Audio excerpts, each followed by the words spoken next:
যদি তোমার কাছে একাধিক ভিন্ন সংখ্যা থাকে, ভিন্ন সংখ্যা বলতে বোঝায় সংখ্যাগুলো এক হবে না।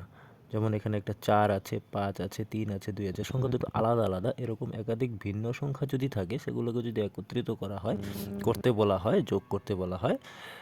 মনে করো তোমাকে বলা হলো 4, 5, 3, 2 মিলে কত হলো, সেক্ষেত্রে তোমাকে এটা যোগ অঙ্কের মাধ্যমে করতে হবে। এটা হচ্ছে যোগ অঙ্কের মাধ্যমে করতে হবে।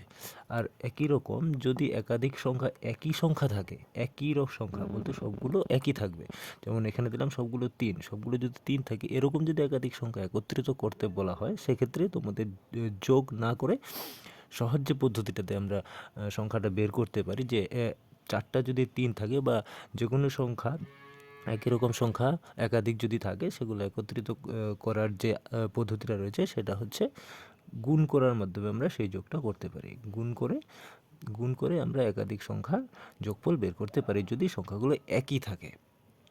এখন মনে করো তোমার কাছে তোমরা 4জন বন্ধু রয়েছো, 4জন বন্ধু রয়েছো। 4জন বন্ধুর কাছে একজনের কাছে 3টা চকলেট আছে, একজনের কাছে 2টা চকলেট আছে, একজনের কাছে 5টা, একজনের কাছে 4টা চকলেট আছে।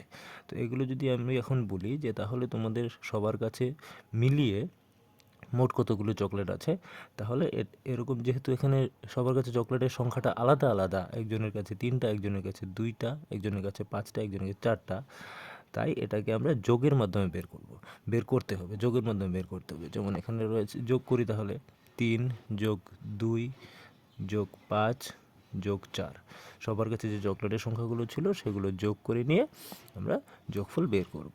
3 যোগ 2 5, 5 যোগ 5 10, 10 যোগ 4 14, এরকমভাবে যোগফলটা বের করতে হবে। আর যদি আবার যদি বলা হয় যে তোমাদের সবার কাছে 4জন যে বন্ধু রয়েছে, 4জনের কাছেই 3টা করে চকলেট আছে, তাহলে সেক্ষেত্রে তোমরা কীভাবে বের করতে পারবে, যেহেতু 4জনের কাছেই 3টা করে চকলেট রয়েছে, একই সংখ্যক, মানে সংখ্যাগুলো কিন্তু আলাদা না, চকলেটের সংখ্যাগুলো কিন্তু আলাদা না, সবার কাছেই 3টা করে আছে, আর তোমরা আছো 4জন, এর জন্য এটাকে যোগ করার দরকার নেই, এটা সহজভাবে গুণ করে আমরা বের করতে পারবো। যেমন যেহেতু 3জন আছে, 4জন আছে, 4জনের কাছে সবার কাছে 3টা করে চকলেট আছে, তাই 3কে আমরা 4 দিয়ে গুণ করে ফেলবো, 3 4 12।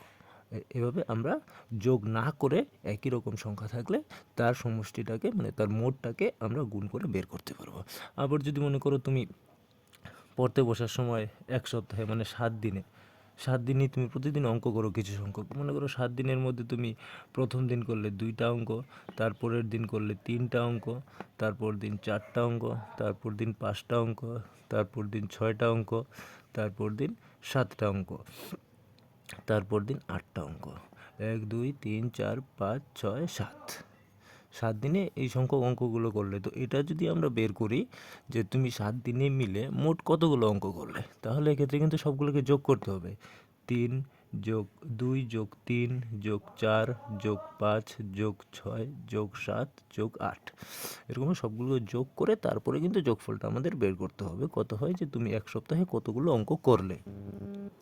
আবার এই অঙ্কটাই যদি তোমাকে বলা হয় যে তুমি 7 দিনে প্রতিদিন 2টা করে অঙ্ক বা প্রতিদিন 3টা করে অঙ্ক করলে, তাহলে সেক্ষেত্রে কিন্তু প্রতিদিন যদি 3টা করে, প্রথম দিন 3টা, তারপর দিন আবার 3টা, তারপর দিন আবার 3টা, তারপর দিন আবার 3টা, তারপর দিন আবার 3টা, তারপর দিন আবার 3টা, 1 2 3 4 5 6 7, 7 দিনই তুমি 3টা অঙ্ক করলে, যেহেতু 7 দিনেই তুমি সমান সংখ্যক করে অঙ্ক করেছো, এক্ষেত্রে যদি তোমাকে বলা হয় তাহলে তুমি 7 দিনে কতগুলো অঙ্ক করেছো, এটা কিন্তু এই যোগটা করার দরকার নেই, এটা তুমি গুণের মাধ্যমে করতে পারবে। যেমন 7 দিন যেহেতু 7, আর প্রতিদিন 3টা করে অঙ্ক করেছো, তাহলে 7 গুণন 3, এভাবে আমরা এভাবে যোগটা না করে গুণের মাধ্যমে করতে পারবে। 3 7 21, এরকমভাবে করতে পারবে। আর এই গুণ অঙ্ক করার সময় কিন্তু আমাদের নমতা অবশ্যই শিখতে হবে।